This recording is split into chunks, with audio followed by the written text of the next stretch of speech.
How's everybody doing? It's Douglas here, and welcome to a custom MyLEAGUE that I'm going to be doing briefly until 2K17 comes out.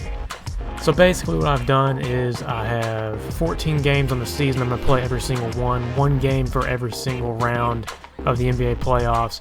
We're doing a fantasy draft, and I've modified the cap that allows me to sort of realistic, sort of like today's NBA, but there is a catch with this MyLEAGUE.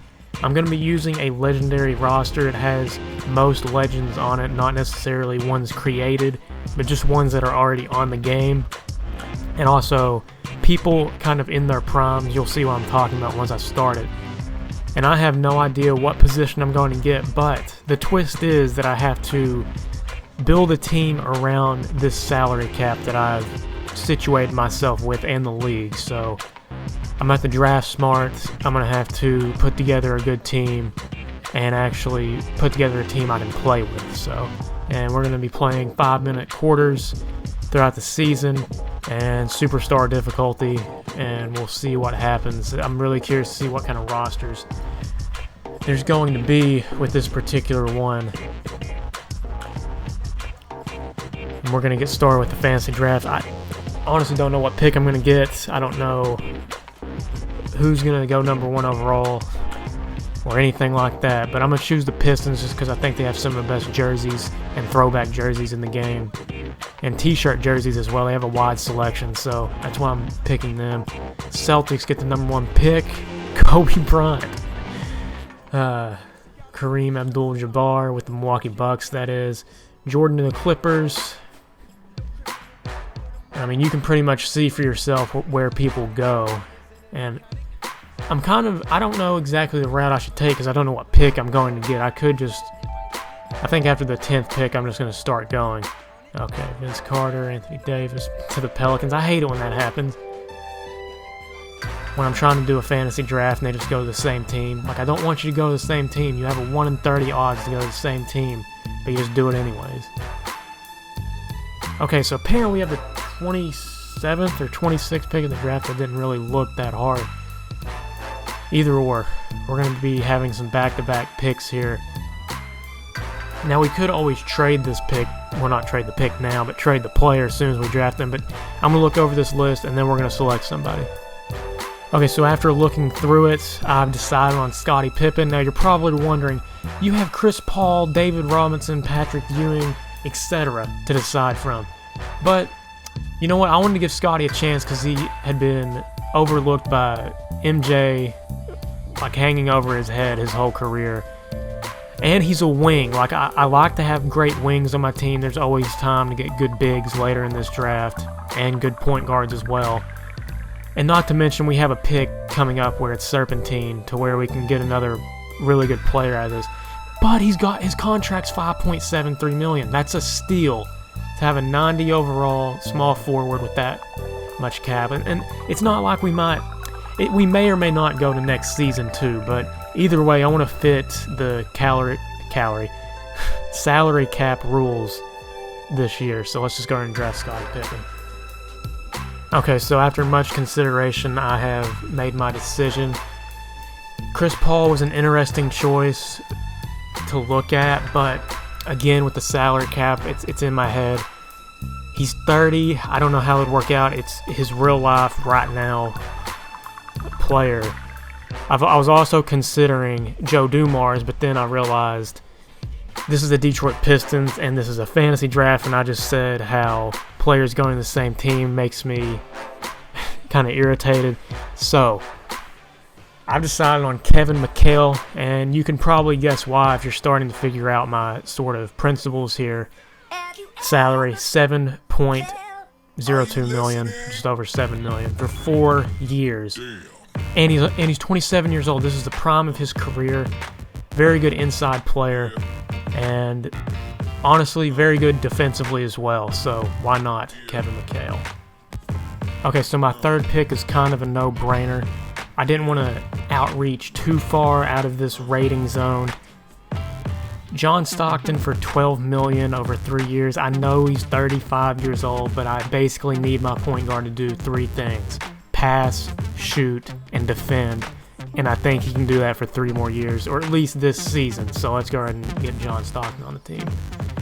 And then our next pick will be up immediately. So let's look over our options. Okay, so again, this is pretty much the no-brainer pick that we go with. We either could have went with a center or a shooting guard really for this pick, or maybe a small forward that could give us sort of a shooting guard mentality, maybe, you know, switch them around. But Michael Cooper simply brings everything I need to the table: 3-point shooting, perimeter defense, and slashing ability somewhat. So Michael Cooper, welcome to the team. Okay, so to finish off the starting lineup, we are going to go with Domantas Sabonis' dad, Arvydas Sabonis. And again, his salary fits the bill perfectly for the team that I'm wanting to mold here.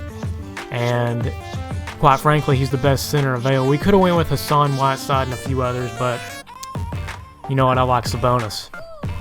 Okay, so I didn't go with Whiteside the first time, but since this is a snake draft and we got the pick like maybe 4 or 5 more picks afterwards, I'm going to go and take Hassan Whiteside and put him on the bench.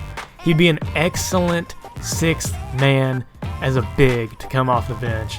Bigs are definitely going to be needed in this fantasy draft. Why not? Okay, so someone that I cannot resist taking right now is KC Jones. The perimeter defense that this man is capable of off the bench is absolutely astounding. We're going to sign him up right now. So sticking with the theme of defense and salary cap, Tony Allen fits the bill perfect. Okay, so I've thought this out a little bit, and we basically need a backup small forward and backup power forward. And I really like the diversity that Evan Turner brings to the table. Such a great ball handler and all-around player. I think he'll fit in great. I've went through a ton of power forwards, and I've decided on Jonas Jerebko simply because of his outside shooting ability. It's not necessarily about the overall, it's about how they fit in with the team. Okay, so another big couldn't necessarily hurt, and another veteran couldn't necessarily hurt the team either at this point. So let's go for Jermaine O'Neal. So a player that I play particularly good with, that's sort of a backup point guard, has always been DJ Augustine. He can shoot the ball well, and he's a pretty good, well-rounded player for his overall, so I'm going to draft him. Okay, for the sake of just filling up this 13-man roster, I think Sean Marion, pretty versatile player, can play small forward and power forward, and the salary, as you know, fits the bill. And just an FYI, I'm going to be using Embrace the Paces draft classes for however long that I do this series, whether it be for 1 season, 2 seasons, 3 seasons, however long it takes. Okay, so this is the roster that we currently have right now. Of course, you just saw every single one of these players get drafted, but what I'm going to try to do is sort of trade around, maybe see what we can get for different pieces, because there's always ways to improve this roster, and if I can do it, then I'm going to do it. We have picks that I'm willing to expend to get a better team, and also I want you to look at something. I've set myself up in a great way because, well, let's go to player contracts. We have, in terms of salary cap room, over $32 million, and team salary total is only $67 million. So, and look at that luxury tax room as well. I've done a good job of drafting this team in terms of contracts and value, but if I can squeeze a little out and try to improve the team, then I'll try. Okay, so I couldn't really find any interesting trades at the moment, but I'm just going to go through each roster really quickly. You can pause if you want to at any given one, but this is just sort of a way of seeing the competition that we're going to be going up against, and our first game will be in the next episode, and I'll try to get that up immediately, but right here are the rosters if you want to see them.